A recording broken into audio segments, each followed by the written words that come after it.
Hello, welcome everyone. Going live here again. I'm looking forward to answering some of your questions. I got some questions about loneliness, alcohol, or using just other things to numb out, shadow work, um, and especially shadow work behind money, and then procrastination. Just to, hi, I comment to make you angry. Hello, good to see you. Um, So yeah, we're going to answer some questions about that. And then the money stuff was like around earning, like being in prosperity consciousness. And I'm going to touch on under earning because that is like a psychological phenomenon a lot of people don't know about. So, and if you have any other questions related to mental health or psychology, hello, let me know. I'm here to answer your questions. But so the first, I got a question in my DM, and these are pretty common about, hey, like I'm using alcohol to numb out or just relax and not be anxious. But if it's not alcohol, it's something else.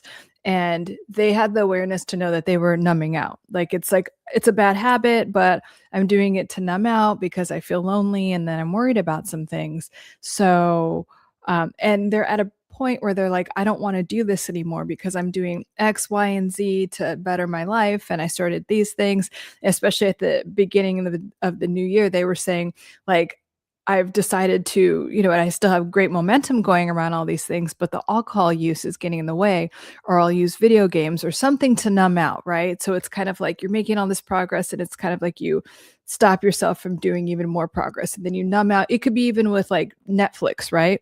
You're or just watching TV. And I'm a big proponent of like, hey, take a day, relax, just do something like watching TV, especially if it's something that makes you feel good and makes you laugh, because laughing is so healing. So I'm not putting that down. It's just when it turns into a form of numbing out, that's not bettering your life. Or it's, you wake up the next day and you're like, I wish I wouldn't have done that. I wish I would have gone to bed earlier. And it's becoming a bad habit. That's what I'm talking about when I'm talking about numbing out. So it helps to understand, because you could white knuckle and be like, I'm going to bed, but you don't want that addiction pathway to go into something else, which is what this person that DM'd me was talking about. It's like, okay, if I don't drink, then it's this. It's something to distract me, to keep me from like getting to my goals faster, which is great awareness, right? So it's like this numbing out thing I do to just stop myself. It's like that inner critic that I talk about that's like, oh, just go over here. It's like you're doing too well, like just numb out for a little bit, talk to this person, let's have a drink, let's watch the next episode. So what you want to realize is, okay, what is stopping me? What is the kind of core belief behind that? Like, because there's no such, you have to think of like, especially when it comes to your goals, it's only now. We only have now. There's really no tomorrow, and the past doesn't exist anymore. Even though sometimes some of us live in the past, it literally doesn't exist anymore, and neither does tomorrow. So you can't do anything tomorrow. You can only do things now. So what is taking you out of the present moment? Because all numbing out and all addiction is literally, the definition of it is to take you out of the present moment. So what is it that's taking you out of the present moment, and why? And fear of success is a big thing that people forget about, because everyone's like, no, I want to be successful. But it's like, what? It's worth writing down. Like, just like pretend. Like, if I was afraid of being successful or having the success that I want, what would be the downside to that? Or what would be like, if I did get the success that I want, what would be the downside to that? Or if I were to hypothetically say I was afraid of success, what would that look like? Just to like, because it's probably a shadow aspect that is in your subconscious or unconscious mind. So by being curious, you could bring that up into the conscious mind and be like, oh, maybe that's exactly what's going on. So it doesn't control you anymore. And then often when we're numbing out, there is a synonym. Sorry, I have something in my eye. Often when we're numbing out, there's a thing called HALT, HALT. It's a like little acronym for hungry, angry, lonely, and tired. And sometimes when I tell people that, they're like, I have all of them. So, but it's worth asking yourself. So before you numb out, watch that extra episode or grab that extra glass of whatever or play the video game, whatever it is. Just ask yourself, am I hungry, angry, lonely, or tired? Be really real with yourself. And is it one of those?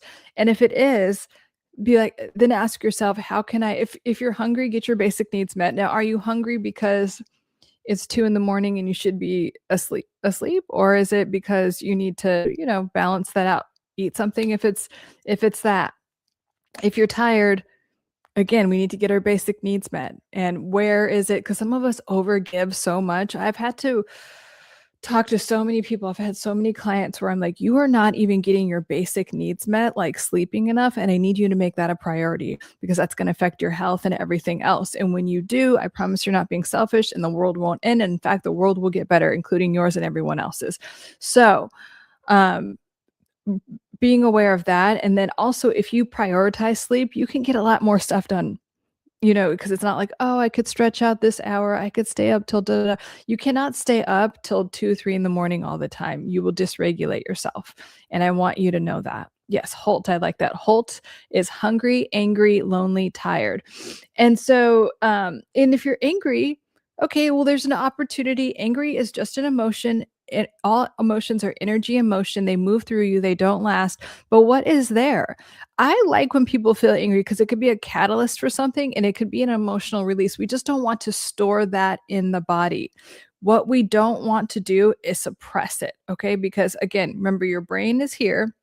You have a little helmet in your skull, like that's your skull, and then your brain is here. But the brain stem, the rest of your brain goes down your spine and throughout your body. So if we suppress things, then we get a pain here, some type of dis-ease, a disease. If it's a long-standing thing, a lot of cancer research has been done about how suppressed emotion leads to certain cancers. So it's really important so if you are feeling the anger, I think that's a good sign. Can you release it? Can you journal? Can you talk about it? And send yourself a voice note if you're not working with someone. Can you talk to someone? Can you release it? And I'm not talking about to keep the emotion going. I'm talking about releasing.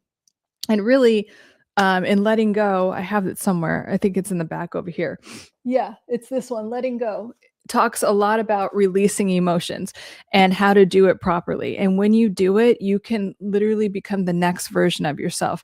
And to get this book, read it for sure, because it really goes into depth about how to do this and how to really reprogram your brain and rewire your nervous system to let go of emotions that aren't serving you. That could be there for years, just these bad patterns that could have been there for years. But on the most elemental level, it's kind of like, can you release it? Can you sit with the emotion that's uncomfortable for 5 minutes and release it forever?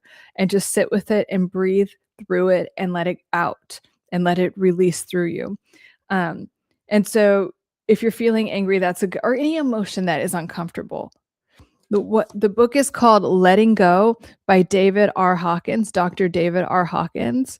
And it is the pathway of surrender. And there's a lot of energy around the word surrender. A lot of us don't know what it means. And it really just means to release things that aren't serving us, that are getting in our way and fucking up our life. And so, because sometimes people think surrender is talking about something lazy. It's not. So, but this book is so good for helping you rewire your brain and nervous system. Here, sorry. There we go. So I would definitely recommend getting this book, and it goes over step by step and it gives all these examples. And even if you're into manifesting, I think that's how I originally found this book. It's like, hey, that is what's getting in the way. Like, I have this emotion, this unconscious belief, this unconscious pattern, or maybe it's a conscious pattern, like a core belief that is getting in the way based on some unwanted emotion that I keep experiencing.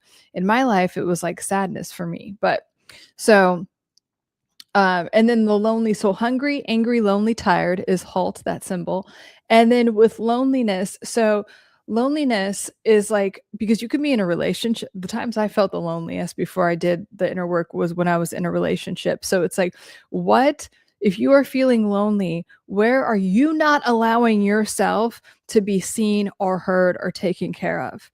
And even if you're not attracting the type of relationship that you want, I challenge you to think about, where are you, like, even if you say you want it so badly, like, I want this type of relationship, I want to be treated like this, where are you not allowing yourself to be seen, heard, supported, taken care of in the way that you say you want? Do you not believe it's possible? If you don't believe it's possible, you can't have that. because the universe, the world would just be like, okay, I'll show you how it's not possible. The universe is just a mirror of your core beliefs. That's why I'm always trying to get you to change your core beliefs and your identity to one that is preferential. So it will just keep saying yes, yes, yes back to you. So if you can just look at that and maybe do a little bit of shadow work there and see, where is it that I don't completely believe that? And where is it that I can upgrade my beliefs that I am worthy of having this, of being seen and heard and taken care of and supported and loved in this way and having a genuine connection in this way? I'm going to look at some of the comments. Okay, God is Boss. I love your name. Did you see it? God is Boss, Letting Go by David R. Hawkins. Dr. David R. Hawkins. Fucking real. I will look it up. You have so much rage and frustration of being able to move on your. Are you talking about yourself? So much rage and frustration of Nime being able to move on, or even killing myself. I've been stuck in the same spot for 20 years now. Okay, so you've been stuck in the same spot, and then you can move. Here's the core belief that could shift immediately. The past doesn't exist anymore. We have to remember that. Some of us live in the past, so the past doesn't exist. So if you can say the past doesn't exist anymore, and I have this moment, and this moment, this present moment is all that really exists, and say I could change it right now. If you really want to, Mr. In Between, if you really want to, can you decide right now that this is where everything changes? In this freaking moment right now is where my life changes. So I had that happen, and talk about it like it's past, like, oh my God, I remember when I used to feel that way, and I used to think this, and I used to have this worldview and this like really bad perception of myself in life. And now I have this. Even if you don't fully believe it, can you just be in that? Can you just like change that core belief? Can you begin to change that core belief? Because we just want to shift, and then the more we give energy to something else, that old neural pathway can weaken. We can only keep alive what we give energy to. So if you can start to let that just like let it die by neglect. So we're focusing on, here's what we're doing now in this present moment. I live like this. My life looks like this. And if it's because you're so focused on the past, or you have been, just say, oh yeah, I remember in the past it used to be like that, the I remember technique. Okay, I have chronic adjustment diagnosis coupled with depression and anxiety. Disabled veteran here is thank you for your service, God is Boss. Is the book, yes, the book is in electronic version. This book, a lot of veterans have used this book to release like some insane trauma. So you'll love it, Goddess Boss. Come back here. I do every Sunday for sure. Sundays are for sure, and then it's going to be like Tuesday or Wednesday for the week. I've decided, but sometimes Tuesdays, sometimes Wednesdays work better. But I would love to hear back from you on what you thought and just using those techniques. And this is one of these books, you guys, I've read and listened to this book. I can't even tell you how many times. And every time I do, I feel like I learned something new, or it's just like, you know, like I've just read it for the first time with fresh ears and eyes, So you'll always get something different out of it, just depending on your level of consciousness or what's going on for you. And that's what I love about it. So highly recommend to everyone, no matter where you are. And the anxiety and depression. So depression is, we're focused on the past. We're stuck somewhere in the past, and anxiety is worrying about the future. So God is Boss, you have a very profound calling to understand the present moment and be in the present moment. And it's interesting that, I had this question I was answering about numbing out, because numbing out is getting out of the present moment, right? And a lot of veterans have forms of numbing out. Sometimes we call it addiction, and anxiety, depression from trauma, so from either PTSD or complex PTSD. So again, thank you for your service. And there's an opportunity to release those things, release the past, and get that out of your nervous system. And you get it out of your nervous system by being in the present moment. So you could sit with those feelings and let them go and let new ones in. Allow yourself to have a new experience. If you found me, it's not like I do a lot of advertising for this at all. If you found me, I think it's because you're ready to hear that and you're ready to let it go and you're ready to have your new identity. And I have a lot.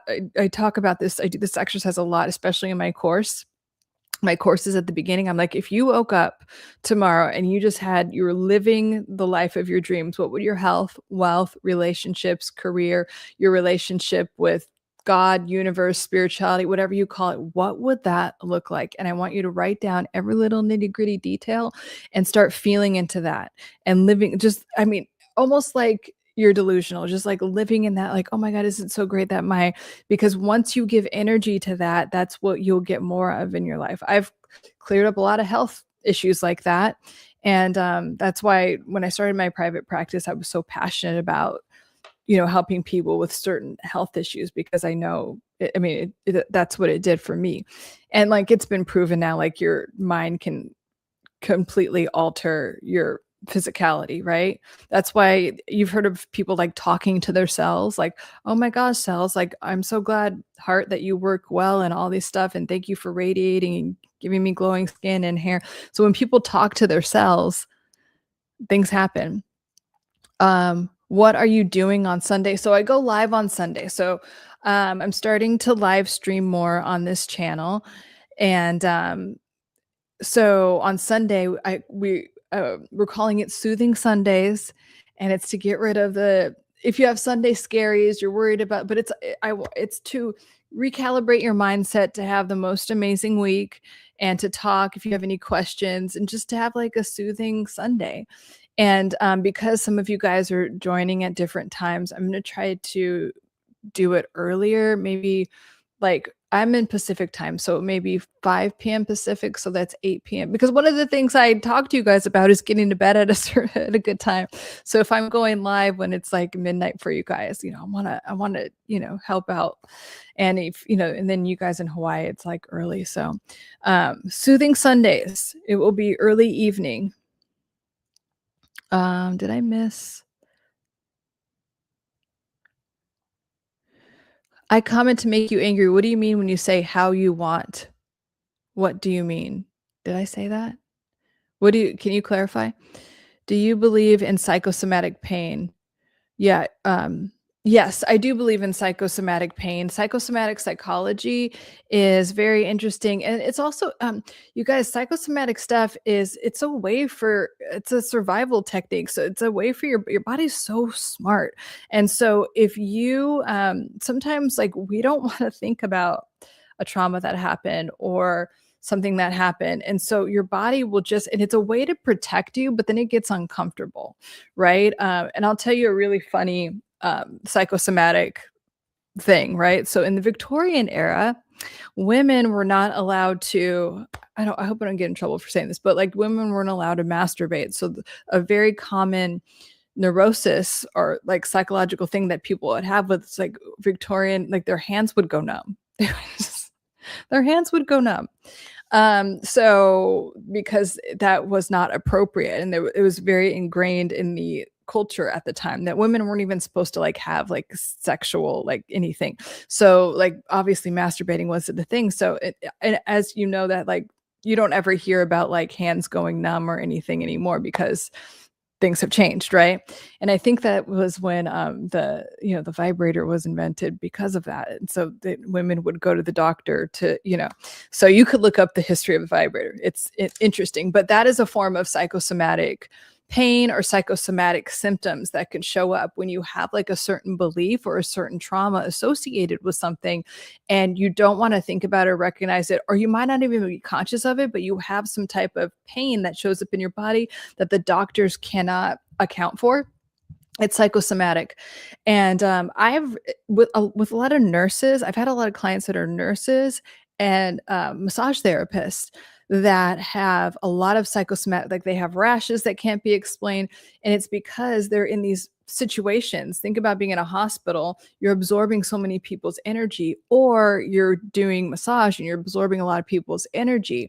And so I've had to teach those people how to, because, when you're in a helping profession or you're just around a lot of people all the time, this could happen if you go to a concert, you have to really learn to not absorb people's energy. And there's different things you can do of just like breathing and then like think about pushing it away, or like have a white light go through you like you're cleaning. And you know what? This is real, you guys. Like I say, you clean your body, you brush your teeth, you wash your hair, but you have to energetically take care of yourself too, right? Meditating, energy. And when I'm talking about energy, I'm like, it's also like spiritual, right? And so you want to be like, I release any energy that's not mine. You could even say that. But did you have a more specific question about psychosomatic pain, Thomas? Um, and let's see, what do you think is the worst kind of trauma, childhood or adulthood? Great question, Midwest Mike. So trauma is subjective. Isn't that interesting that trauma is subjective? Meaning that like something that's traumatic to you might not be traumatic to me. And so let's say, and here's another thing that studies have shown, like let's say a child that two children that are the same age experience the same trauma, how it affect if it's going to actually negatively affect you later or in the moment for the child, but later in life depends on how it's dealt with. So if they have two parents or caretakers that were like very attentive to it and very supportive and everything, the child isn't going to really have a lot of trauma and it's not going to follow them into adulthood. If it was like suppressed or not dealt with, then that can lead to a lot of other, you could keep repeating that pattern throughout your life until it's resolved in adulthood. Now, if you have this like amazing life where you've never experienced any trauma and then like something traumatic happens in adulthood, that might be like, let's say it's, I don't know, it could be anything, but like that wouldn't be a big deal to you, but you've met people where it's like that's the most traumatic thing that's ever happened to me, and it's like that's all that's happened to you. So trauma is really subjective. And so but trauma is just your nervous system not being able to handle something was too much or not enough for you in a circumstance. So there was neglect or there was like a lot of violence or whatever. So you had too much or too little of something. That is the definition of trauma. So it's very subjective. Hi, Lauren. I found you on the 26th of February. So excited to be here on the lives. Oh, hello. Hello, James. Nice to see you again. Thanks for sharing the book. Looking forward to, yeah, definitely get that book. Oh, God. You guys, let's see. Get rid of that comment. Let's see. Tim Watkins. Hi, Tim. I comment to make you angry from 29 minutes ago. I don't remember. I don't remember either. I know that sometimes I misspeak. I'll be editing like clips and sometimes I'll post these clips in like little shorts or reels. And I'm like, oh, I meant to not, you know what I mean? It just everyone does it. So, but apologies if I, didn't say something correctly. Someone commented on one of my things because I'm like, oh, it's so frustrating. But I guess I said I mispronounced frustrating. And this person commented, oh, great information in this short that because it was a short, except you pronounce frustrate. Can you pronounce frustrating correctly? Okay. Thank you for letting me know. Okay, God is boss. Totally agree. You're very likable, which is very important when trying to get one to open up. Just subscribe. Looking forward to listening to. Oh, thank you. Yeah. And God is boss. If you have any questions, please I'm doing these live streams to hold space for you guys and answer your questions. Again, I get a lot of DMs or questions in my comments on my videos. And then sometimes people, ask if they can do one-on-one therapy or one of my courses, and maybe it's just not affordable right now. So it's just like I want to open up this space for you guys to get a little like coaching and answering your questions and just helping you get your mindset on track. And and I think that if you found me, it's not a coincidence. And anything I could do to be helpful. So thank you so much. Frosted Cupcake. Oh, that's such a cute name. Liked and subscribed. Thank you, Frosted Cupcake. Can I be can I be managing mood to help filter trolls? What does that mean? Can I be managing mod? Oh, I don't know how to do that. But that's another thing I like about YouTube. There's not that many trolls. Like sometimes I'll get a few, but on here, but I think YouTube's pretty good about that. But thank you for asking. I comment to make you. Are they now? What are you going to talk about history? I mean, okay, I was just saying that because I was just talking about that because someone was asking about psychosomatic pain. Uh, oh dear. Um,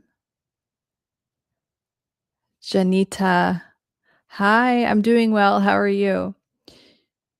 Where's the Lowe's hiding? Um,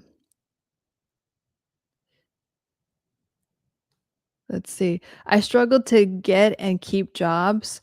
I think because both of my parents abandoned me when I was young. Yeah. Okay, first of all, that's really great awareness.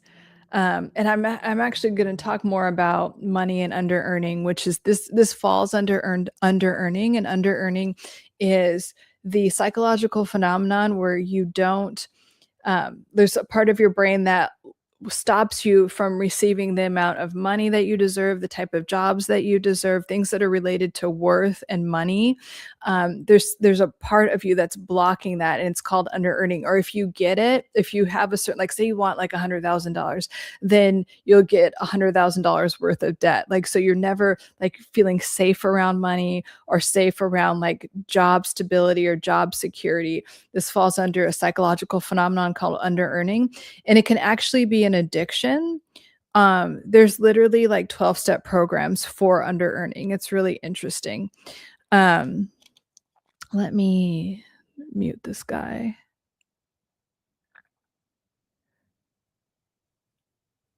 Okay. So I'm back.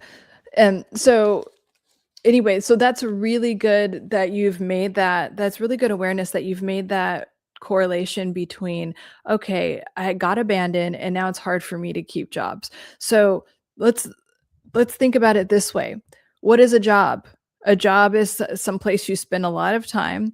It provides, well, hypothetically, it's supposed to provide stability for you. If you're in a good work situation, it could provide like support and community if you're in an ideal situation. And what else does it provide? Security, community.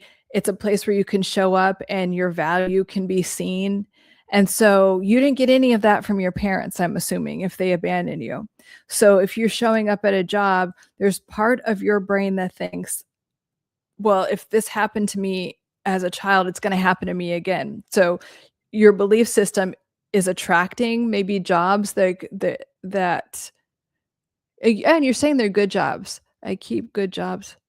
I struggle to get and keep good. Yeah, so there's something about it where your subconscious mind is like, I don't deserve this. I'm going to be abandoned, and so maybe I'll abandon it before, or like there's you have a feedback loop that's saying you're going to get abandoned. Your so your subconscious mind is constantly proving that. Now logically, of course you want to keep the job, but your nervous system, there's an opportunity to heal that part of you and that like inner child. This is why I love inner child work, because you can go straight to you could bypass the logical mind, because the logical mind just gets in the way sometimes, like of healing past parts of yourself that are, creating these patterns in your life that you don't like. So what I would do, to use, it's called family systems in psychology, but it's called inner child work. And so you can go to that version of yourself where you were abandoned by your parents and talk to that version. Just ask, or it can be, and it could also be multiple versions of you. And then you could go to the teenage version, and you could go to the 20-year-old or whatever. Just ask every version of yourself, but start with the youngest version of yourself that you could remember that felt abandoned, and then just talk to her. Ask her what her concerns are, and then just let her be seen and heard.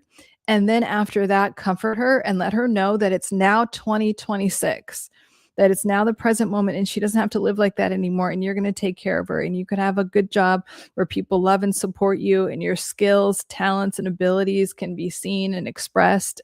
And so talk to the inner child from there. And it will feel very comforting, and you will probably cry a lot. I haven't, like, when someone really does this with this type of trauma, Leah, it will make you cry, and that's a good thing. That's a good energy outlet. So let me know if you have any questions about that, but thank you for your vulnerability, Leah, and bringing that up, and because you're not alone in that. And I know that because I'm after this recording, I just like leave the live stream up, that someone's going to hear that and really benefit from that. Jordan says, "Hey, why do girls judge me?" What do you mean by that? Do you mean they don't like you? Like, I need a therapist badly. Can Yeah, I do one-on-one work with clients. Um, I have a link in my here, I'll send you my WhatsApp number. My WhatsApp number, I'll say it out loud as I'm writing it down. 949-396-4092 is my WhatsApp. Here, I'll put WhatsApp too. WhatsApp. And then, we could talk from there and, see if, we're a good fit to work together. And if not, I'll give you some other recommendations, of course. And then, yeah, we'll talk from there. Um, Good evening, madam. Greetings from London. Hello, syndicate.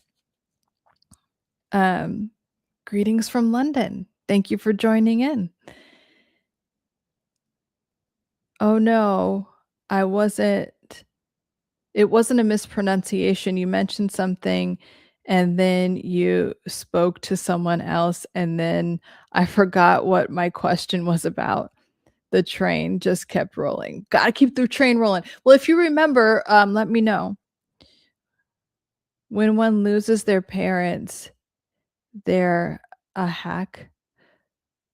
Oh, is there a hack for this when someone loses their parents? So I'm assuming that if you're asking this, you're in a lot of grief. You're feeling a lot of grief, crunchy biscuits. So I'm very sorry to hear that. And I mean, it depends on the situation. So if you're missing your parents, that's such a, like, there's so many aspects to that. Like, it's like, am I missing my parents because I have kids and I want them to see these milestones? And then when I work with clients that, are in the grieving process, it's like, what is your spiritual orientation? Because I feel like people on the other side of the veil are seeing us, but we don't get to hold them and talk to them. And so, like, it's such a deep question. Can you get more specific on, like, how I can help you? Because, and like, as we know, the grieving process is not linear, right? You go from shock, denial to acceptance, and then missing them again, and then and then anger. There's all of these things that come up. So, and also, is this question more about like managing those feelings that are associated with grief so they don't overwhelm you?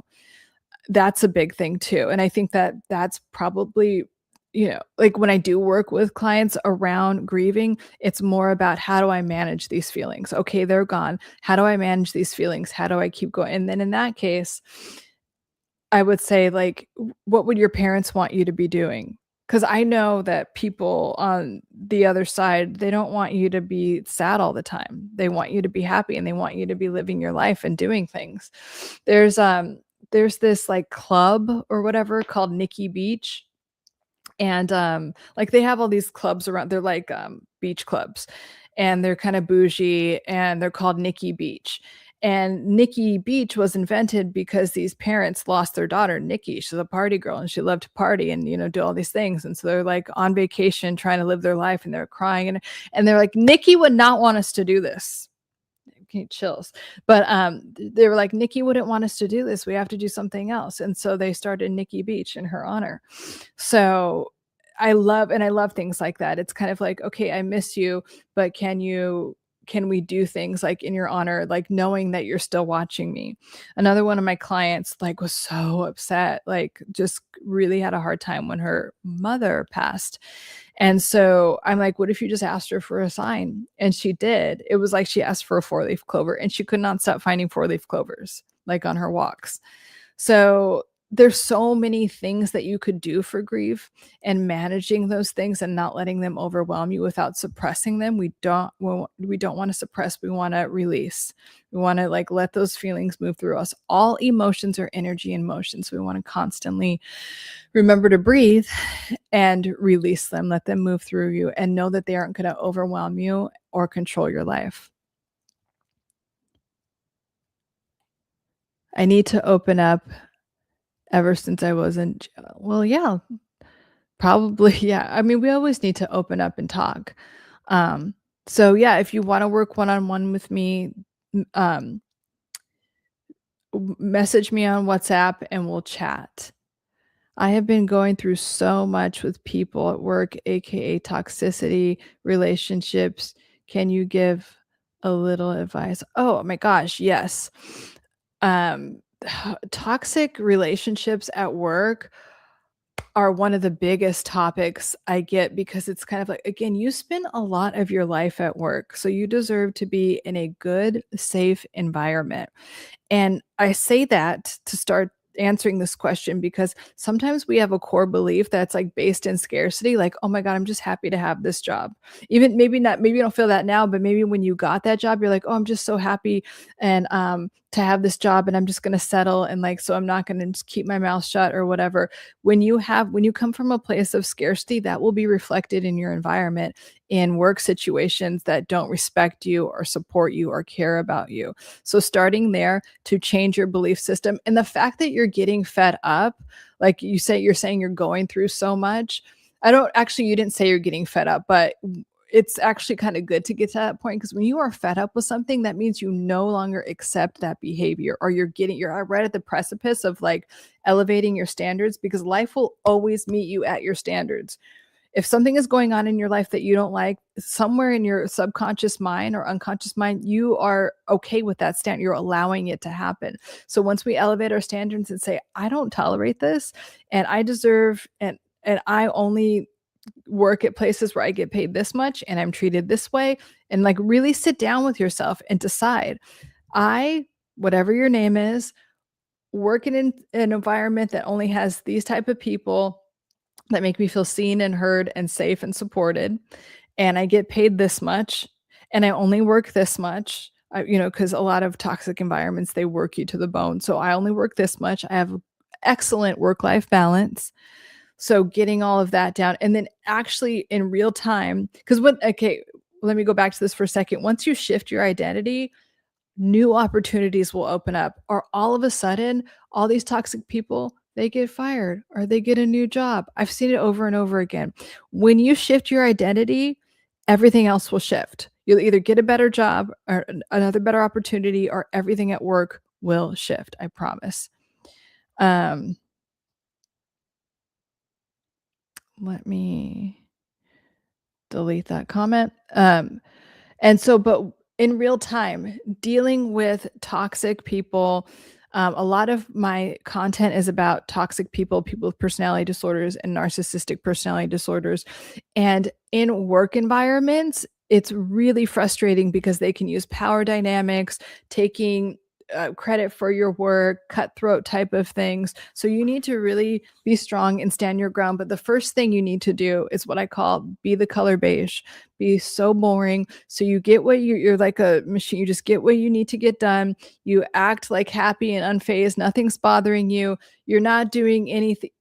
These people know how to trigger you. You're not showing that you're triggered by anything. You're getting everything done. And then if you have a person above you in power, so it's your boss or anyone that has more authority than you, or like there's a power dynamic, You have to document everything. I'm sorry, but, like, you have to document everything, talk to those people through email as much as possible just to protect yourself. And a lot of dynamics I see, they're, like, afraid to go to HR, they're afraid to you're gonna have to get better at that. And if you're in a work environment where you feel so threatened that you don't feel like you can go to HR because it's like, "Oh, I'll be whiny, I'll get fired." That's a form of tyranny. So you're really holding someone emotionally and psychologically hostage from getting their basic needs met and feeling safe, which is a basic need, especially at work. Um, that's not okay. That is never okay. So if that is going on, that's a sign that you need to shift environments because that's not okay. That's very toxic, and not good for your mental, emotional, physical well-being. So So the first thing is to take care of yourself in terms of, just citing everything with people and remember to take credit for your work. A lot of times I see people like one coworker will steal credit. Like, no, you need to stand up for yourself. And a lot of times in toxic work environments, it's an opportunity for you to know your worthiness and claim it. You know, a lot of times when we attract a challenge in our lives, it's because we have an opportunity for growth around that. So you every person that's in a toxic work environment, you have an opportunity to use your skills, talents, abilities better in an environment that suits you and own that. And like, hey, like I deserve this type of treatment and really own that because you have been settling for less. So it is a calling. Every time I've worked with someone around toxic environments, like in work environments, they've claimed that new identity and what they actually want from themselves and everything 100% of the time. Things have shifted even with like business partners where it's like, oh my God, well, this is my baby. This is my business. The partnership ended. And then that person went on to create something even better and just thrive in every way. 100% of the time I have seen this. I go over this a lot in my course about toxic relationships and thriving. That's why I named the course not even just healing, but thriving after toxic relationships, because that is what toxic relationships do. Do you see the messages? Is there a message I'm missing? Let me see. Block these people.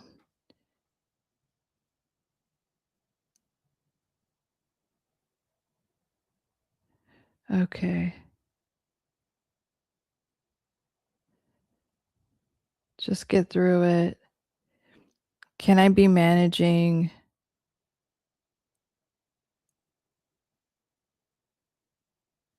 How do I do that? Let me see. Frosted cupcakes. Hold on. I don't know how to do that.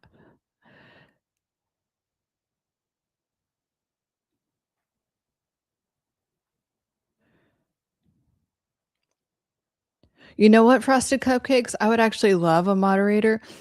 Can you text me on WhatsApp that number that I put and then like the next time I go live if you're around? Because I don't know how to do it from here. Okay, let me go back to the questions. Um, okay. Not even King Arthur. Okay, yeah, let's delete that. Um, do you concern your Do you discern a narcissist from, borderline, BPD, or DID, dissociative identity? Oh, yeah, those are all the 3 of those are different disorders. Now, the term borderline, like, borderline personality disorder was created because they're like, "Hey, there's these people that are, like, narcissists, like, they have these, tendencies, but they're not completely like that, but they can get into a space where they're, like, psychotic, like they are not in touch with reality. And it's not totally dissociative. It's not DID, which used to be called multiple personality disorder.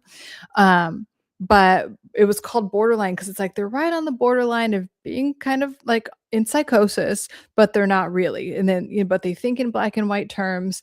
And so they kind of like would vacillate. But a lot of times when people meet a borderline personality disorder, because there's so many overlapping qualities between borderline and narcissist. They kind of confuse the 2, and it really doesn't matter. It's a group, it's a cluster of defense mechanisms that are maladaptive and cause a lot of havoc in relationships. But people with borderline personality disorder tend to be more histrionic and like overly like sexualize themselves, and I mean both narcissists and borderlines use sex and things like that to manipulate and control, but just in different ways. They both cause a lot of chaos. Borderline people split a lot. It's really fascinating because someone will either, like, if you got a group of people, they'll either love or hate a borderline. Whereas with narcissists, everyone kind of like the jig is up. It's like, yeah, that person's a narcissist. You can still like them or whatever, but you still know that they're narcissistic and you have to praise them and all this stuff. Let's see.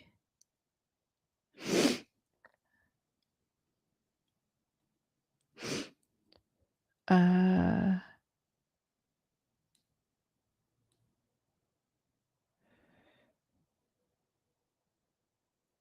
Crunchy biscuits.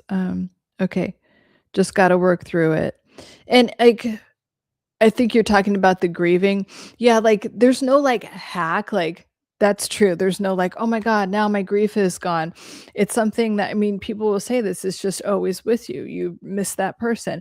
But it's like the point is like managing the grief so it's not like it doesn't become your whole personality and it doesn't overtake you and it doesn't stop you from, thriving in every area of your life. But you can still always miss the person and just know that without it completely ruining or stopping you from living your life.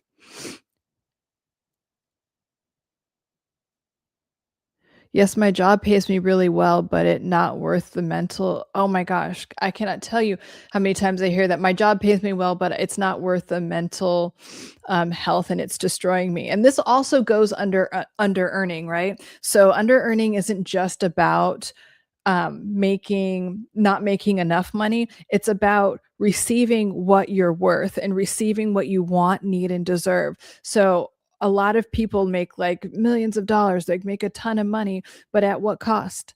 It's not like if it's costing you your mental, physical, and emotional health, there is nothing worth that.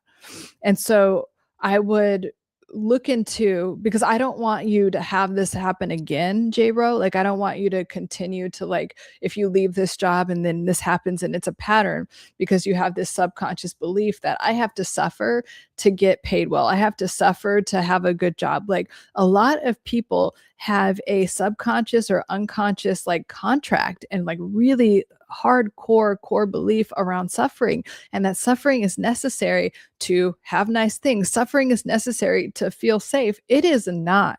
It's not at all. Suffering is not necessary to live a nice life at all. Okay?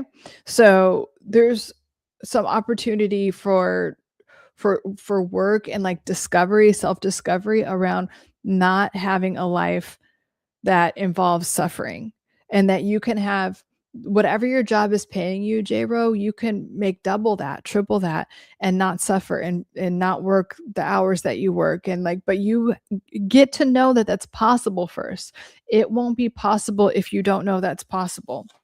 Again, that's where a lot of these blocks come from, is really our core beliefs and how we feel and what we believe about ourselves. There's a disconnect from what we want. So you have, and really, you can have anything you want in this life. You can. There are people that are way less talented than you and way like whatever, not as cute, all the things, not as talented or athletic, that have what you want because they just feel worthy of it and they feel entitled to it. So you can definitely have that, J-Ro.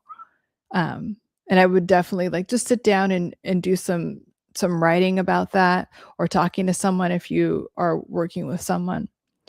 Okay, Long Beach native. Hi, any chance you need a moderator? I mod for other content. I mean, yes, I would love that. And Frosted Cupcakes was asking, "I just don't know how to make you a moderator."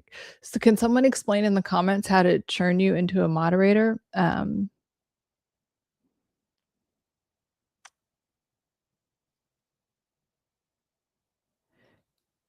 Because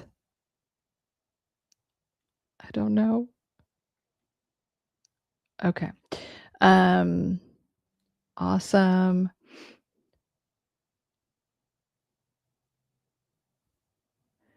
So you got in a car accident, but you found peace. Okay, that's good.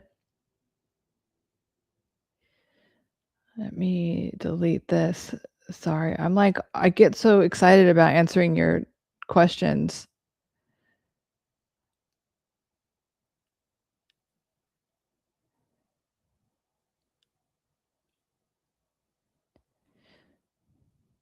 Let me delete that comment. Um, yes, you may ask a question. That is why I'm holding this space for you guys. I love answering your questions. Very true. Are you a psychologist? Do you know how to I don't know what that means. Let me okay.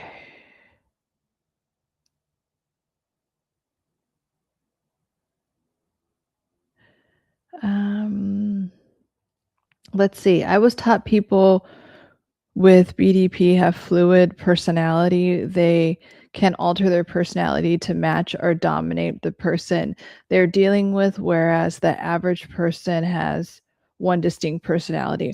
So people with personality disorders, especially, so yes, that is true, but like it's not that it's fluid personality. It's like narcissists and borderlines don't have any cohesive sense of self. So they get their all of their ego validation or actually like who they are as a human from others. And it's really interesting with narcissists because narcissists essentially hate everyone, but they need you. Like they make you feel like you need them, but they need you like their life depends on it in order to have any sense of self, to have any sense of like self-esteem or ego or anything like that. They need you. And so borderlines are the same way, but borderlines will just they get like more like joy out of just like becoming whoever they think you want them to be. And then they start to torture you after that.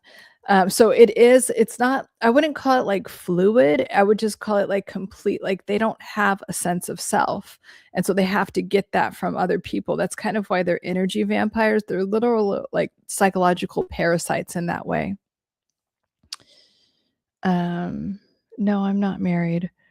What is okay, I'm just gonna um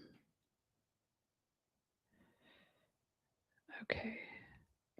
Yes, I would like to converse with you more about my situation or more rather situations with further times that can be with you further. What are times that I can reach out to you? So if you can WhatsApp me, that's why I have that number and I'll always get back to people. When I work with clients on one-on-one, I do a session a week and then throughout like any other time that we're not in session, you can talk to me through like voice notes or texting because like healing happens in real time. It doesn't happen 1 hour a week on Thursday or whatever it is. So that's why I have that. But I also have that number set up so for new clients to just see if we're a good fit.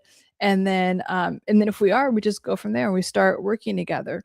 So, but thank you for asking if when you could respectfully reach out to me. And then like in the bio in all of my social media here, and then on all my social media, there's like a link tree that will connect you to that number on WhatsApp. So and I mean that number, it's for WhatsApp, but you can just text it. You can use regular text. But it's just easier for me to like a lot of my texts get so mixed up. You know, you get these texts for like, ads and all this stuff. So I prefer like you guys to talk to me there so I catch it right away. Do you Do you believe monkey branches if a person monkey branches had a prototype? I don't know what that means exactly, James. If people with narcissistic personality disorder don't have a sense of self, why wouldn't that make them, for lack of a better term, subhuman?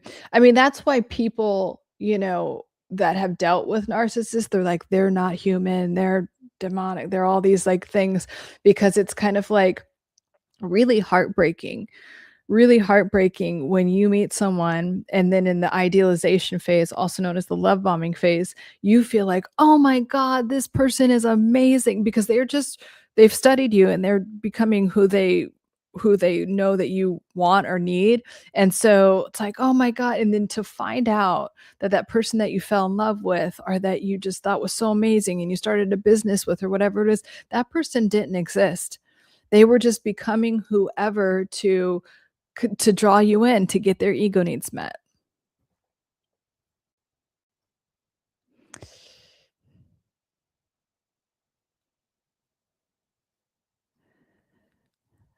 Um,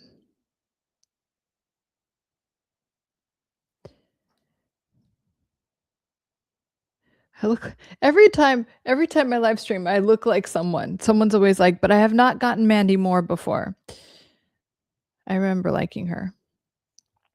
Um, People with borderline personality can mimic a person's speed of speech. Yeah, they mirror everything. It's really kind of creepy, but yeah. They'll mirror everything. They'll like overly sexualize themselves. Borderline people I'm talking about right now. um, Whatever they can to draw you in. Narcissists do the thing where they put you on a pedestal and then they take you down from the pedestal. So you start like groveling and all of those things. But borderline people kind of like they bait and switch a lot and they go back and forth. They're equally chaotic.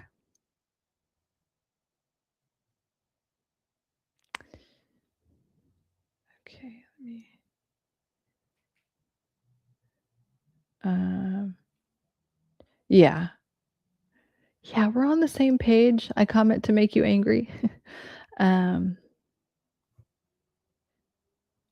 Let me see. My ex was a sociopath with psychopathic tendencies diagnosed. That's a hard one. I'm glad that person is your ex. Yeah, sociopaths are, very difficult. What's the most difficult about a sociopath is that they enjoy giving you pain. Like they actually enjoy it. Um so whereas, okay, here's the thing about psychopaths, like, always gets misdiagnosed or I think it's from the movies or whatever. Psychopathy, like, if you're a psychopath, that just means you have, like, neurological stuff that's not programmed, like, you don't have empathy centers.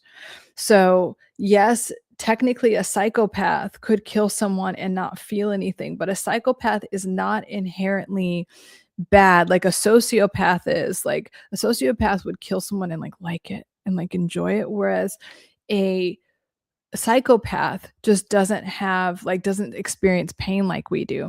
So a lot of psychopaths they're like on the down low, but a lot of them are pilots. A lot of psychopaths are surgeons. A lot of psychopaths get misdiagnosed like for Asperger's or something like some and it technically is a neurodivergent thing, but they can present like that. Sometimes a lot of like psychopaths are married to like narcissists because they're like the only people that could deal with a narcissist because their feelings don't really get hurt. They're like, whatever, and they just, you know, and they're like, oh my God, my husband or wife is perfect. And it's like they never get offended by anything. It's like, no, they're just like a psychopath and they literally can't, feel anything. What? Okay. Put you in a timeout. Um,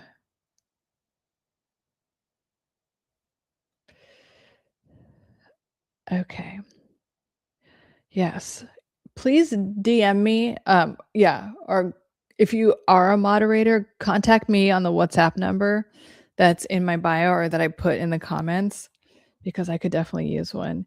Can you tell me a little bit in your own words about gaslighting and banter and childhood drama? Sure. Absolutely. Yeah. So, what do you J-Ro, like, what exactly do you wanna know about it? But, like, but I'll just start by saying that, gaslighting and, do you mean gaslighting in childhood? But when you experience gaslighting, especially in childhood, it's always confusing. You're like, "Wait, what? What?"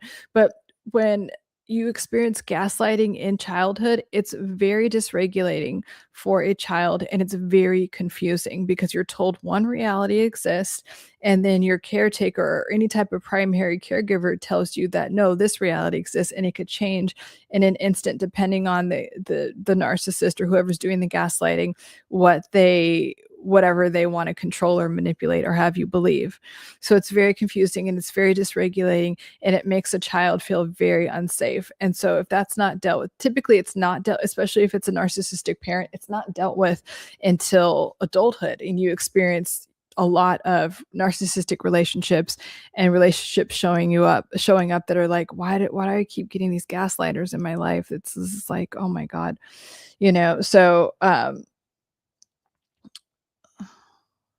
so that's that can happen. And again, your relationships, if you have any type of, okay, I'm just gonna, there we go. If you have any type of relationship that isn't serving you, or there's a pattern like, "Oh, I attract narcissists, I keep attracting gaslighters and everything," you have an undealt with trauma, and there's nothing wrong with that. It's just an opportunity. Your relationships will show you what you need to heal. Your relationships will show you what you need to look at. And, there's an axiom in psychology that whatever the most problematic, um parent, or the parent, or any type of situation or dynamics that you don't have resolved, it will show up in your relationships, your work relationships, and your romantic relationships, your friendships. It will show up in your relationships. So, Big Pontiac, greetings, very greetings to you guys. Um, Sorry about the trolls. I tried to get rid of them. Um, so yes, that uh Faraz says, "What do I need to heal if I go for a psychopath or psychos?" Okay, that's a great question. So, if you go for them or you tend to attract them, so what? So, I'm sorry, sociopaths. Psychos are, that's not a real, I think you're talking about sociopaths and people that have like really malignant personality disorders. So if you have that, for us, if you are attracting, like, let's just call, I just use the umbrella toxic people, you have some unhealed trauma, you have it somewhere, your primary caregiver or caretaker like was doing those things, was gaslighting you, was not providing safety for you in some way, because all of those toxic people are very unsafe. They dysregulate the nervous system. So, and now you're in a state, like consciously or subconsciously, where your primary, like, you are used to having your nervous system dysregulated, and you might even associate like chaos or like disconnection with like love, and that, like, that's what love looks like. It looks like it's chaotic, it looks unstable, like love is unstable. So there's a really big opportunity, in a good way, like, to look at what love looks like to you, because I promise you that there's probably a core belief that maybe isn't completely conscious, that love is not stable, and that you have to perform a lot for love, or that you have to suffer a lot for love. Or a big one I hear is that love is painful. No, it's not. Not that, like, I mean, it's uncomfortable sometimes, and intimacy, you need to have conflict and healthy conflict resolution to grow, but that doesn't mean that love, like real love, is unsafe. I always talk about the couple bubble. Okay, we have to have, it's from a book called Attached, and it's like two magnets like that look like this. But you should have a safe, healthy couple bubble where you can have conflict resolution without feeling like threatened or anything like that. and that it should be primarily peaceful and safe. So there is an underlying belief, core belief, that love is not stable, secure, or safe. So if you can look into that for us and start there about like, can I let go of that? Can I really truly believe that I get to have relationships that are stable, loving, and supportive, and consistently stable and loving and supportive? And can your nervous system handle that? Because sometimes when we meet people that are safe, we reject them because that's boring. We think it's boring and it's just like not attractive. That's also something to look at. Not all girls love psychos. No, it's usually the hot chicks. You know what? Here's the thing. You know, this makes me think of the Crazy Hot Matrix. Like, I think that there's a big belief that it's like, okay, if a girl's super hot, then she's gotta be crazy. And I think that we're getting to this point. You're welcome.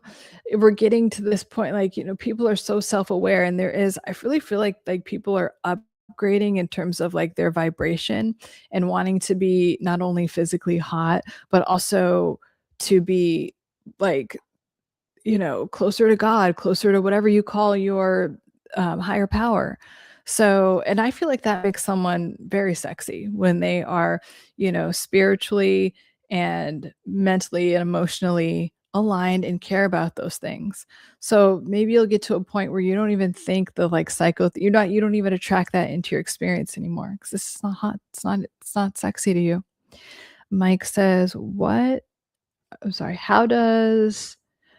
That how does one shift that? Has one shift what? I recognize the reflection slash patterns and see associated things that need to be looked at. I get that and looked at that, but how does that shift happen? It happens when you decide it happens. So, and what I mean by that is that identity shift, like when you decide that your identity is now this, that's when the shift happens and you give all your energy. Okay, so we're getting rid of that old neural pathway connection that might be strong right now, but that could change in an instant. So you decide, this is my new identity, this is my new reality, and that's it. Nothing else exists. Nothing else is happening. Nothing else, like, this is what my health looks like. This is what my relationships look like. This is the amount in my bank account, even if it's not there right now. And that's it. That is my reality and nothing else exists. There's no ifs, ands, or buts. There's no plan B. This is what it is. This exists. Um, and then I talk like the book Psycho-Cybernetics. Psycho-Cybernetics is about this. Is about like your reality will change depending on your perception of yourself and how the world responds to you. Oh, I'm lucky. Like, you might have seen that trend that's called the lucky girl trend. If like I'm just the luckiest person in the world, well then luck will find you. So if when you decide means to cut off all other possibilities. That's literally what the word decide means. When you decide to cut off all other possibilities, and this is the only possibility, this is my only reality, this is my only life, then everything starts to shift. It just does. I mean, you need to be all in on that. That is it. That is only what's going on for you. Hi, Robert. Faraz, if I find the safe, stable ones boring, isn't that embedded? No, you don't have, I mean, you could shift that, but it's because a lot of times we're not even aware that like the safe, stable ones are boring.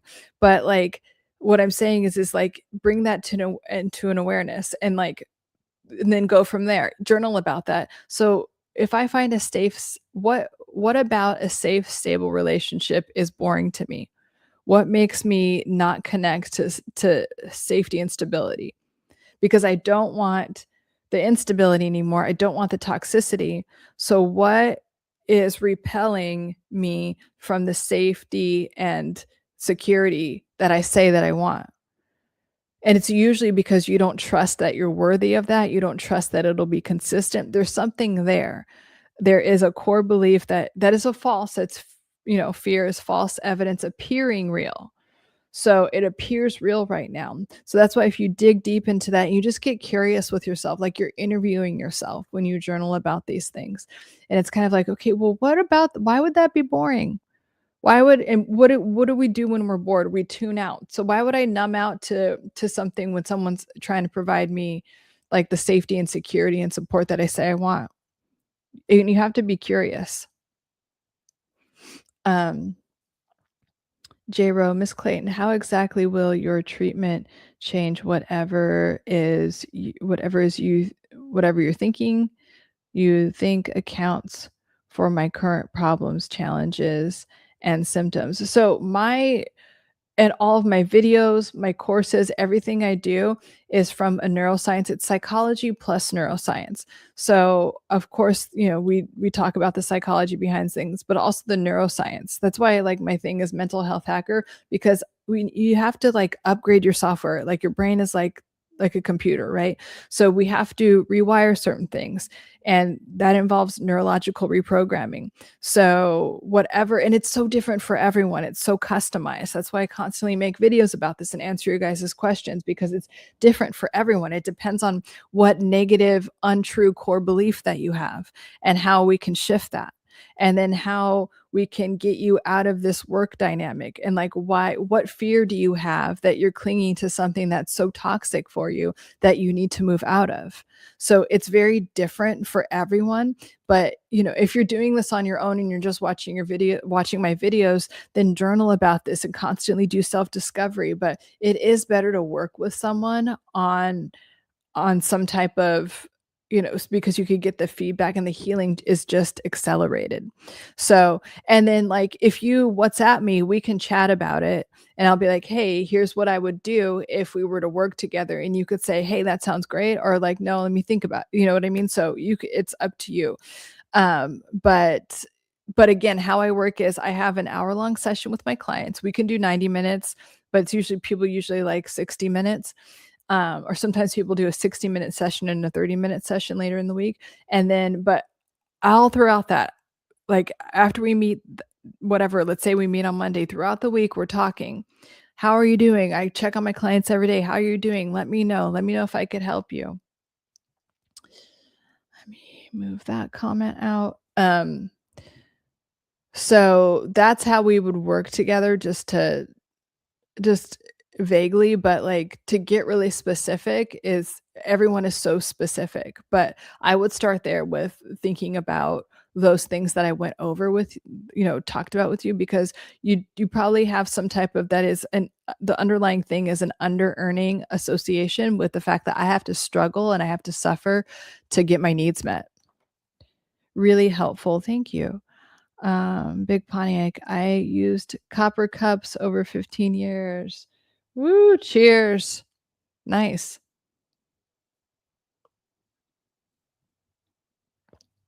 Okay. Wait, the acronym for fear is false evidence appearing real. Because what the things that we fear, I mean, they're only as real as the life that we give them. So it's false evidence appearing real. And that just helps you when you remember it just helps you remember that like you're bigger than any of your fears. And especially if you have any, relationship to your higher power. Like, I mean, what did they always say? It's like, show me your fears, and like, God is bigger than any of your fears. Um, and that's the truth. I totally believe that that's the truth. Um, I guess for me as a 60-year, the amount of hate I have for dominant group in America produce action can cure fear. Yeah. And like the other acronym for fear is face everything and rise. So it's kind of like, and that's what courage is. Courage is like, it's okay to be afraid, and then you move forward towards what you want anyway, not away from it. So both of those things are true, but we have to understand that it's false evidence appearing real. So I'm not going to let this thing that is like control me, right? Because people use fear to control people in a negative way, but we also do it to ourselves. We also kind of gaslight ourselves and do these things to keep ourselves so small. We like listen to the inner critic and we allow it to keep us small and control and manipulate us. So we have to know that things that's not true and have the courage to move beyond them. Hi, what's up? Well, so those are the questions I had in my DMs. And let me know if you guys have anything else. But I really feel like this week, I want you guys to think, or whenever you're seeing this, really do, and even if your relationship with money is great or it's cool, it's like, yeah, it's fine. False evidence appearing real. Yes, that's what fear stands for. But so for this, I'm just gonna, you can have the intention. I'm putting it out there if you guys want to do it. Like whatever your relationship with money is, look at it and be like, can it be upgraded? Am I limiting myself? Am I like, oh, I'll just settle for this? What is it? And then what is holding you back? Is it like a fear? What is your inner critic telling you about money? Like that you have to suffer for it? If, especially if you have a lot of it, like we were talking about with J Bro, like, or, like what is it where you feel like you need to suffer or settle, or that it's like it's for everyone but me, or I can never get da da da. Like what is, what is it? It like just bring your false core beliefs to the surface so you can release them. And you could be like, okay, here's all my false core beliefs around money and what I'm worthy of receiving. And I'm going to decide that this isn't part of my identity anymore. And it's when it's not part of your identity, it stops being part of your reality. You're welcome, Mike. Let me see if I missed anything. Let's see. My mother-in-law raised my wife by fear. Yeah. And like I was raised that way too. And the scars are only lasting if you want them to. Like you could decide, like, I was raised this way, I only see it this way. Well, then fine. But you could decide at any moment that maybe you don't know everything and maybe like things can be different. Maybe things could be better for you. Because, sometimes our parents raise us with fear so they could control us and so that they're always in our control, right? So you never really leave them and you always feel like you need them for something. And I mean, that is what fear does. It just is a way to control people, and parents do it all lot. So, yep. I've heard fallacy, emotional, arbitrational response. I haven't heard that one. J. Rowe, thank you for the response. Off subject, but I have been watching the TV show Shrinking, yeah, on Apple TV and feel some of the situations are me in that show. I love that show. I have to say, I'm very picky about TV and like what I consume, and I always encourage you guys to be just like the people you're around, the environment that you're in, the food that you consume. You want it to all be good. That show is funny. That show is like very heartfelt, and it's deep too. So I love that show, and yeah, and it's relatable. So I can see how you'd probably feel like you're in some of those situations. It's a great, if you want something to be proud, like if you want something to watch where you can laugh, like if you like to watch Shrinking. That is, I like Shrinking. I like The Office. This Watch something that will make you laugh. Laughing is very healing. Hello. Different shades of gray. I'm very proud of you. Okay, thank you. Um All right. Does anyone else have any other questions? Stand-up comedy is great. Yes. Any form of laughing. I have to find the book. I can't remember it, but like this guy, um, I have to find it, but he was talking about like he got diagnosed, like he's had 3 months to live, and he was like, "Fuck it, okay, I'm just gonna laugh. I'm just gonna drop everything and laugh." And then his diagnosis cleared up, and he lived for another several or a few decades. Um, so healing is so. I mean, I know that there are a lot of things in place that don't want you to know how easy it is to heal yourself just by shifting some mindset things and how powerful your mind is. And if you ever doubt how powerful your mind is, let me remind you that surgeries took place without any before the anesthetics or anything existed by hypnotizing people, like eye surgeries, okay? Look it up. So, um, just remember how powerful that's another reason I, hold space for you guys, but I also want to constantly tell you your mind is so powerful. Whatever it is that you wanna have, like be, do, or have in your life, whatever that is, you can have that, and you all are only having these challenges. Yes, they make you stronger, but they are getting you to where you actually want to be. Any challenge that you have in your work, health, romantic relationships, family, it's an opportunity for you to completely accelerate your growth. I promise you that. Um, okay, any other questions, you guys? It's so nice seeing you. So glad to be here with you. And I'm already looking forward to Soothing Sundays, where we'll go over neurological reprogramming tools and techniques.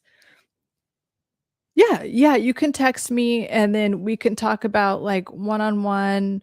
Um, I could tell you more about I've told you basically what like it looks like, but I'll talk more specifically about what one-on-one looks like if we were to work together, J-Ro. And then yeah, so that work number that I have set up, whenever I get it, I'll get back to you as soon as I can, like I do with all my clients, requests and all that. Like uh, get back to you guys as soon as I can. You're welcome, J-Ro. Anyone checking?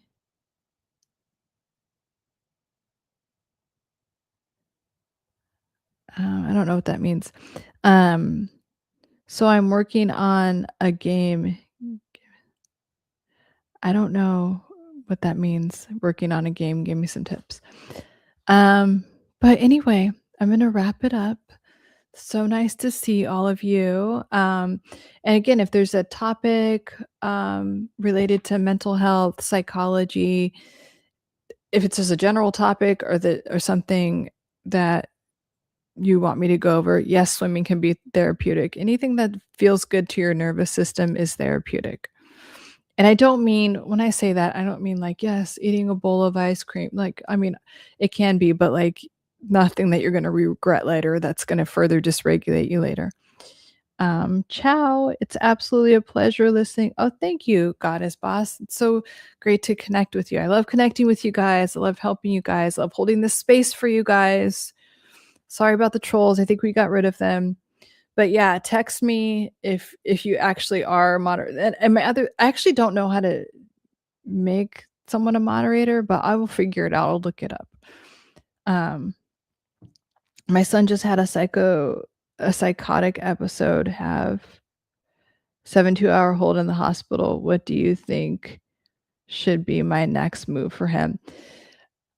It depends. Okay, so I that's very specific, and I don't know, like, what trigger like, I don't wanna give any medical advice when I don't know the specific situation, but in general, like, you have to talk to your practitioner, like, who, because there's people when you do a 72-hour hold, there's people that are talking to you and, like, informing you of things, but the most important thing, no matter what, is to be very supportive and just be like, just let because when you have a psychotic episode, it's scary for the person experiencing it too.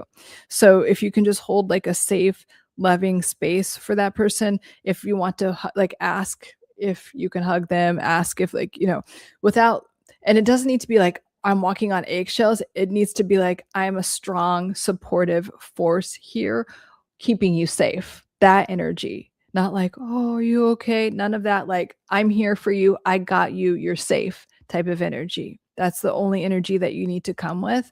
But everything else, I would talk specifically with the people in the hospital about any other like specific things. Um, because it is very specific and it like what triggered it, all of those things. Was it like a substance that triggered it? Was it, that's beyond that. I can't really give you any specifics because it depends on the if it was like, medically induced or not, or, induced from something or not. Peter, first time here. So been going through a separation and possibly a divorce, trying to figure out if I'm in the autistic spectrum. How should I start? Well, you can get diagnosed. Now, I have a question. Like, so is like the divorce or separation or relationship issues, are they, is Peter, is she saying like it's because you're autistic? Because there's plenty of autistic people that have very nice relationships. But we should always be like attending to our psychological and a mental and emotional needs, right? So, or health is what I meant. So, like you brush your teeth, you work out, like you do other things to take care of yourself. So, yeah, you can see. You don't need any drugs for that or anything, but if it helps you understand how to move through the world and relate to people, if you're on the autistic spectrum, okay, fine. Um, the other thing I feel like sometimes I see this a lot with narcissists. They pretend like they're autistic to like act like an asshole. And it's like, well, maybe you're just a dick.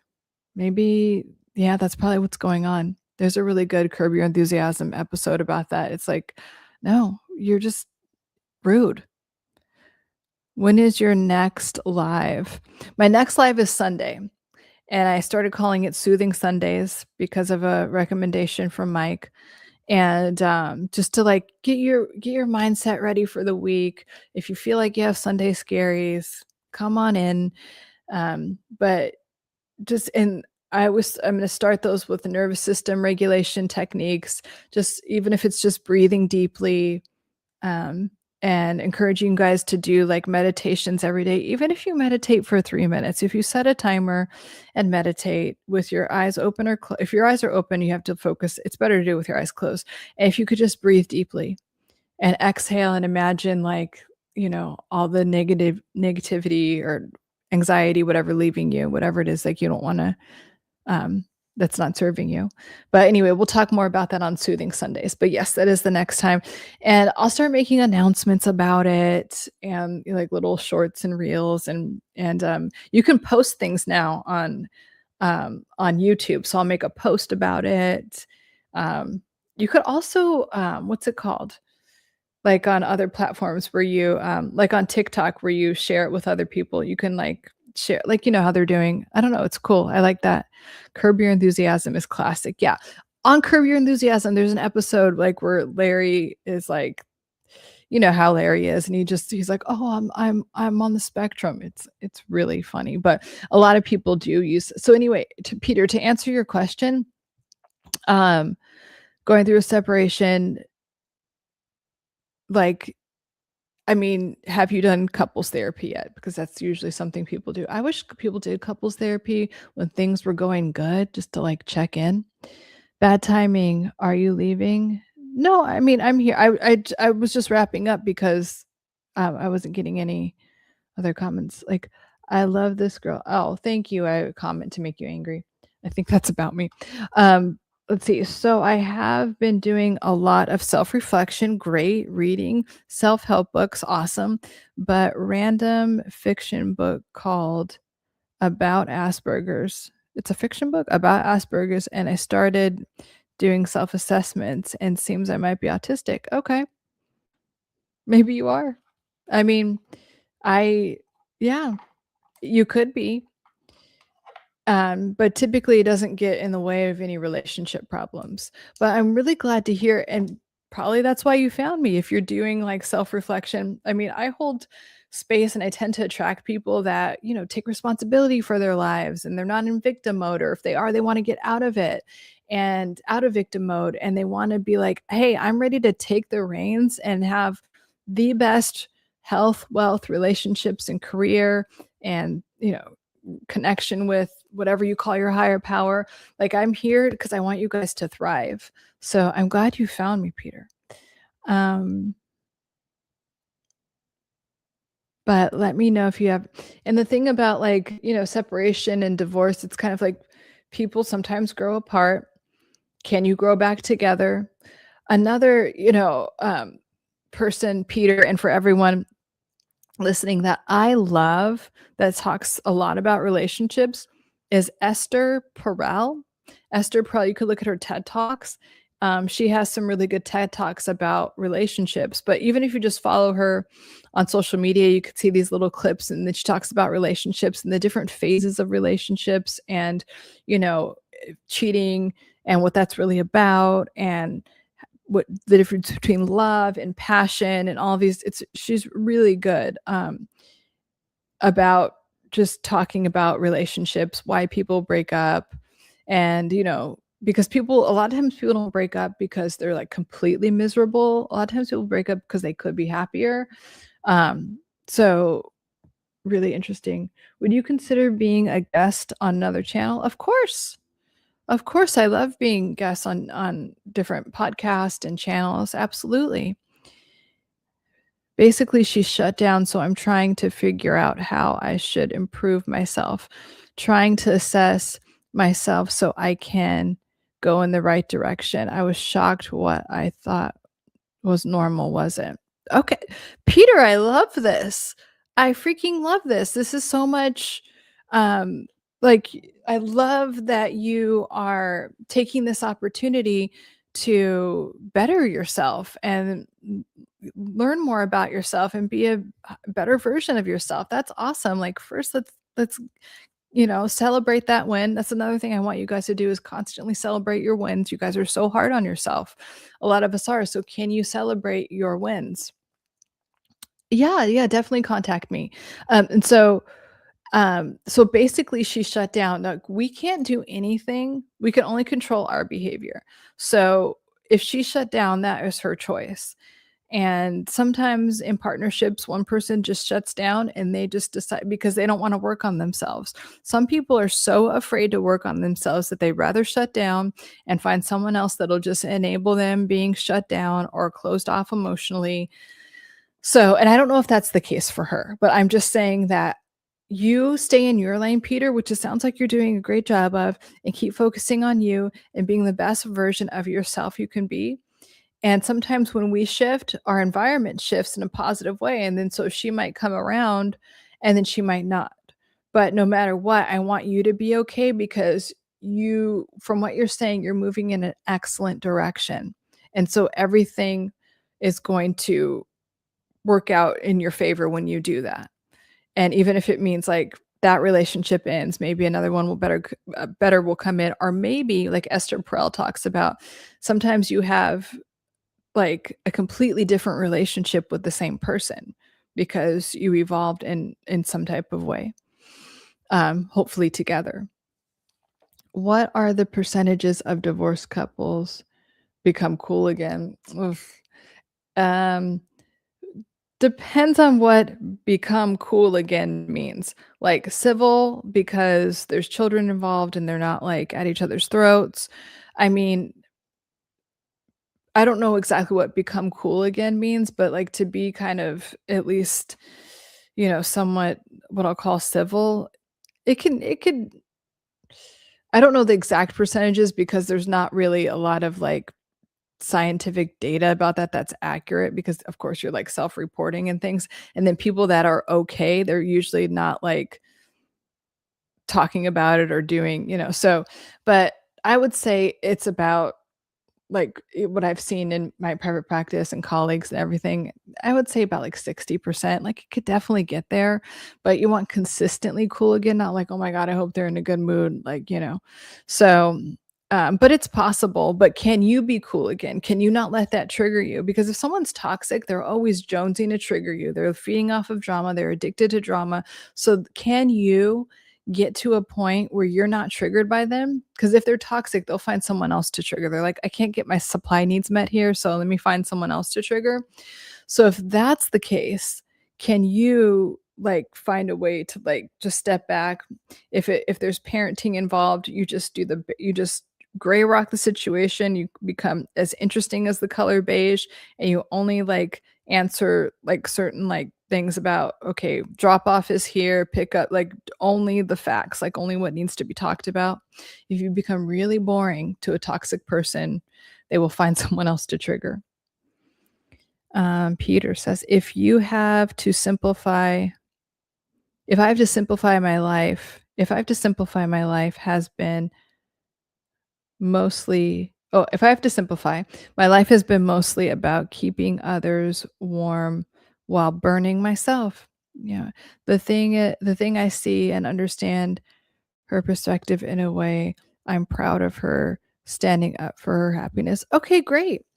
And then also, so, when I hear that you keep others warm by burning yourself. So there's an opportunity to let go of some codependent behavior because we don't completely suffer and sacrifice to the point where like that's creating a huge imbalance. Not that I'm saying, especially like masculine energy, like real masculine energy enjoys providing and protecting and like doing things to help the feminine and like women and children, right?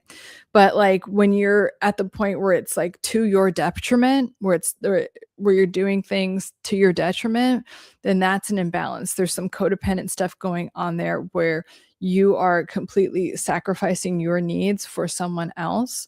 So there's an opportunity for balance there. And I'm glad that you're proud of her for standing up for her happiness, and I also am inviting you to stand up for your happiness too and claim what you want, need, and deserve out of relationships and what your standards are. When relationships have like a thing like this, like there's an opportunity to elevate your standards. Again, your life will only meet you at whatever your standards are. So if you're like, oh, this sucks, it's because on some level you tolerate that or feel like you deserve that. So can you get rid of that?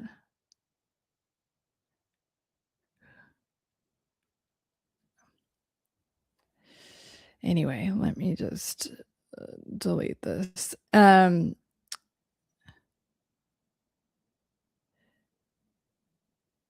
man ever. Okay, well, real men like providing and protecting. So that's just masculine energy. So I want you to also like be okay because there's a point, Peter, where I feel like you can elevate your standard for what makes you happy and know that like I feel like there's a core belief that if someone else is happy, I have to suffer. And so let's shift that. Like you guys can both be happy. Both people can get their needs met. Both people can be happy. Personally, I don't associate with my ex unless she wants to hook up. Well, yeah, that's one thing to do. I don't know if it's a thing where you're only associating to hook up, there might be an opportunity to because like, when you give someone your sexual energy, that's your energy, right? And so that makes it not available for someone else that might be more compatible with you. And I mean, I understand that. I understand like hooking up could be fun or everything, but it's just something to think about because, it's an energy exchange and it does tie you to the other person and other people can feel that if like someone else is like, connected to your energy. In my assessments, few things stood out: social anxiety, unable to relate, emotion, and masking throughout my life, unfortunately. Okay, but that's great awareness. It's a great place to start, and that doesn't mean things can't shift. Um, and like the fact that social anxiety, falls under the spectrum, but unable to relate emotion, not really. I mean, so that's what I mean about the neurodivergent stuff. It's like, okay, maybe you are neurodivergent, but neurodivergent people can also like relay emotion and they're not feeling like they mask like they're really my teeth are white. No, but they don't feel like they're masking like their emotions. They just experience emotion differently and sometimes express it differently, but it's not like, and by masking, I think you mean suppressing, or that's another word for it. So like, and again, when we suppress that's not good for the nervous system. When we suppress emotions, it can lead to a lot of other uncomfortable things. It could lead to disease. It could lead to, injuries in the body or discomfort in the body. So It does sound like I was saying earlier, like, the more you talk, Peter, like, yeah, you feel like you have a core belief around your needs, emotional, physical, otherwise, can't be met if I'm in a relationship with someone and their needs come first. And there should be a synergy within every, like, work dynamic, couple, anything, where there should be a synergy where both people, it's not like one person's needs trump the others, that's unhealthy. It's like both people get their needs met, and maybe it's expressed or shows up in different ways, but you get to shift that core belief that your needs are also important. 50-50 is a fallacy. If I have bread and peanut butter and you have bread and peanut butter, that's 50-50. Um, why do we need each other? The key, right, to balance. I mean, there's masculine, feminine energy exists everywhere. It exists in nature. It exists. I mean, like I plugged this into something. It exists in science. It's just like, and so I don't know why people try to fight it, like with this, with masculine, feminine energy. It's like not 50-50. Like I am a woman. A man is stronger than me. Like we have strengths and in different ways, and energies that balance each other out. It's just what it is. Um, yes, as a parent, I did catch myself acting like my mom and my dad when it came to my kid. But like that's great awareness, J-Ro. Like, yeah, I mean, kids will bring that out in you and they'll make you unaware of some things that, patterns that you've had or suppressed or that you just learned and like, oh, okay, I'm doing that. And but you're saying like I caught myself and I don't want to. That's great awareness. So I love that. Peter, I've never thought, and hence I'm scared and not know how to answer the question, what do I want? Yeah, exactly. Boom. How did I know that? From when you first started talking. So you have an opportunity to be way more aware of your needs, like what you want, need, and deserve. Like, and that's okay. Like, I like that, Peter. I like that you can acknowledge that and that it's kind of scary for you. Like the healing often comes from the things that feel scary to us. It's like, oh, I don't want to look at that, or I haven't looked at that, or like, oh. So that's okay. It's okay to be scared. That's what courage is. It's like, okay, I feel that fear there, that uncomfortability, and I'm going to move forward anyway. So, and I'm proud of you for saying, thank you for your vulnerability and bringing this up. And you wouldn't have brought this up and been communicating with me in this way if you weren't ready to move past this. So you can be scared and still move forward. And you can show up in a relationship and get your needs met. And like, look at you practicing that right now. You're in this forum, in this like container that I've created, and you are getting your needs met right now. So look, you're already doing it and you can continue to do it more and more in your relationships. I'm proud of you. Merjit, Um, hello, Perez. So keep doing that, Peter. That is possible for you. Okay. If we all agree no one is perfect, why can't two people accommodate imperfections? Well, I mean, on the surface, that sounds, of course, yes, we can all accommodate imperfections, but in relationships, we don't always know how to communicate properly. And so like resentments build because we're not communicating. And just like you said, Peter, you didn't know how to express your needs and get them met. So, um, and sometimes resentments build up. It's not like it can't be reversed, but it sounds like there's an opportunity to do more communicating. But you have to, you did say your partner, she's a little like shut down right now. So I would just be patient with that and work on yourself and see if she's open to communicating. And if you guys aren't doing couples therapy, do couples therapy with someone that is good. I can't stop eating. I'm fat. Well, That's good awareness, and it sounds like you wanna stop eating. So, what is the eating? So we started this live stream talking about numbing out and addictions. So numbing out in any type of addiction is to take you out of the present moment. So you're focused on the past, or you have anxiety about the future, and it's really hard for you to be in the present moment. So I would stop, and if you can, journal and talk about what is making me uncomfortable right now. What do I not want to face? What do I not want to look at? What is making me the most uncomfortable? Besides being fat and besides eating, there's something underneath there. The eating and the fat thing is like the mask that's covering it up. What is underneath there? What are you trying to suppress? What are you trying to not feel? What like hole are you trying to fill? That's where I would start with that. Um, J Ro, healing is definitely a process. I'm going down new roads. It's even scarier. I was married for 23 years before my divorce, and my son plays college basketball. It's hard to navigate. Yeah,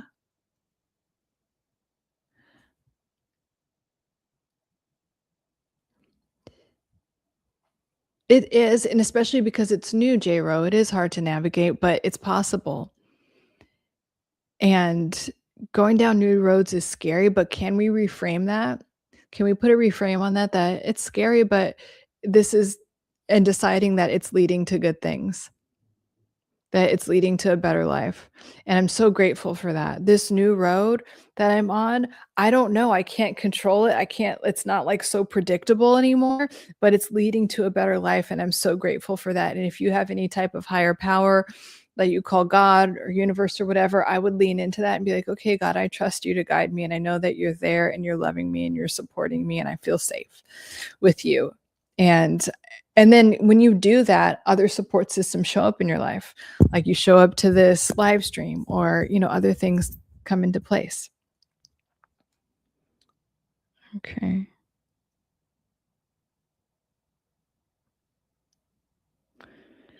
All right. Let's be nice.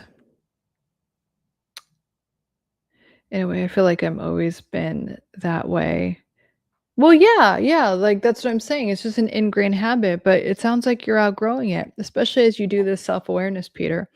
When I had to express myself even as a kid, either it was, yeah, it was frowned upon or not understood. That's where codependent behavior comes from. We are told at a young age that it's frowned upon to get your needs met, or like, "Oh, you're such a burden," or like, "Why are you talking?" My life has been coping masking. Yeah, so that's why I'm saying like a lot of, trauma, it could show up and it kind of like looks like neurodivergent stuff. It looks like Asperger's, but it's really just trauma that, becomes like codependent behavior where it's like, okay, I don't have needs, or I'm so scared to get my needs met. Like, even if like the waiter brings the wrong dish and then you just won't say anything like that, it gets like that, like where it's kind of like, I am afraid to get my needs met because when I did that as a child, I was shunned. I was abandoned in some way. I was emotionally neglected, which just sounds like what's happening for you, Peter. And good job knowing that the source of it. Can you do some inner child work around that and talk to that version of Peter and be like, you know what? It's okay for you to get your needs met now. You're safe now. You can have all of your needs met. You can express any thoughts and emotions, and you'll still be loved, because that version of you, Peter, as a child, learned that if I express myself, if I am seen, and if I ask for anything for me in any type of way, I won't be loved and I will be abandoned, which is very scary for a child. Let me have some water.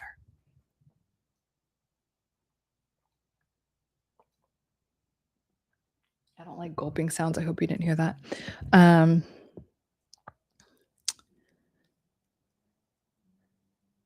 So, yeah, and, like, Peter, maybe step away from the autism or Asperger stuff or the spectrum stuff for a while and look into codependent behavior. Just do research on that. Look at my channel and stuff about narcissists and I think I have a playlist, but I don't have all of it. Sometimes I forget to add things to the playlist. But, like, because that will help you understand the fear of getting your needs met. more than the spectrum stuff will, I promise you. So, yeah. Okay. Now I'm gonna oh my god, I've been here for 2 hours, you guys. Time flies, time flies. Top it off being a guy, I told myself. I know, and it's a tricky thing, like, to tell yourself to stop whining, get shit done, but hasn't helped ignoring. Okay, but, like, again, great awareness, Peter. So, because there is a balance, everyone has thoughts and emotions, and so they can't be stuffed forever. So, and this sometimes a crisis in a relationship will bring these things to the surface. This is like unresolved trauma. Relationships will very quickly show you, especially a crisis in a relationship or a problem in a relationship, will show you where you need to grow, where your blind spots are, where you haven't healed some trauma, where you have suppressed trauma. So that's all that's coming up for you right now. And I don't mean like that's all. I mean like, but I mean like that's beautiful that this is coming up for you right now because you can heal it and let it go and have a really fulfilling relationship. Either like it will be men with your partner or with someone else, but all of your relationships are going to get better once you do this work around um, getting your needs met and knowing that it is safe to be seen and heard and that like you can be loved while still like having a feeling, having an opinion, having all of those things.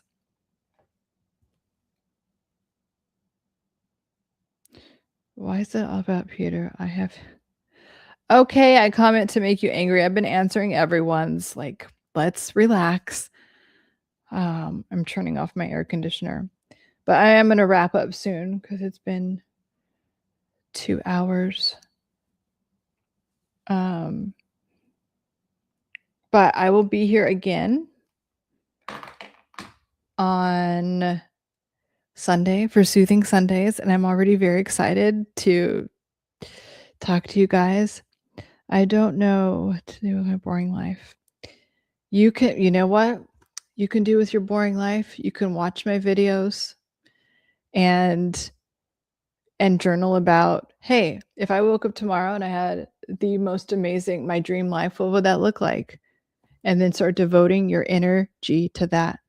How do you understand trauma and let go of trauma? Oh my gosh. Okay. Well, first of all, a great place to start is this book. Get on Audible so you can listen to it, read it. This is a great way to understand all that and let it go. And like the author just does such a great job about like understanding emotion, understanding what you're going through, and then letting it go so it stops ruining your relationships and your life. Um, Codependency. I will watch your channel after. Yeah, yeah. So yeah, and um, yeah. So when we have relationships like toxic relationships that can start in childhood, we learn that our needs don't matter and it's scary to get our needs met because we might get abandoned. And so then we attract these, relationships that don't serve us. And then it just creates more of that dynamic. Okay. But yes, hop on again, um, Peter, or and everyone, like on Sunday. I would love to see you guys and chat with you guys more. And then, if you have other questions that you want me to answer, you can DM me. I wish you could DM people on YouTube, but anyway, you can DM. No, don't apologize. I love answering your questions. Like, and again, like Peter, like I want you to understand, like this is a very healing thing that you did. Like I'm holding space for you. You're being seen and heard. Like you do it. So this is just showing you that you can do this in other aspects of your life. I'm proud of you. That will fix your boring life.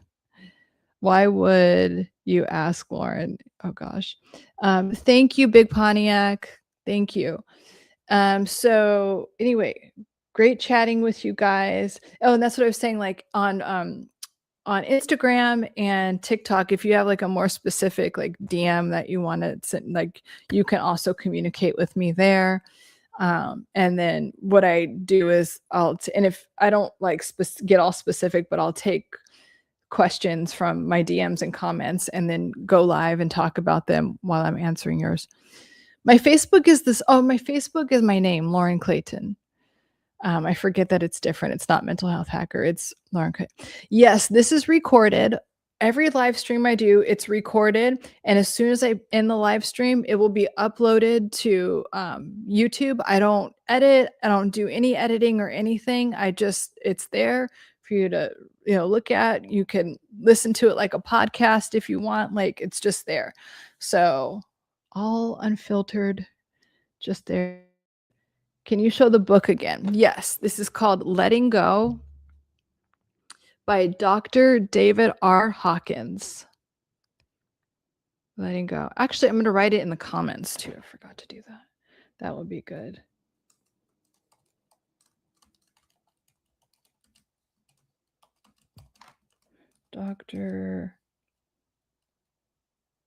Letting Go by Dr. David.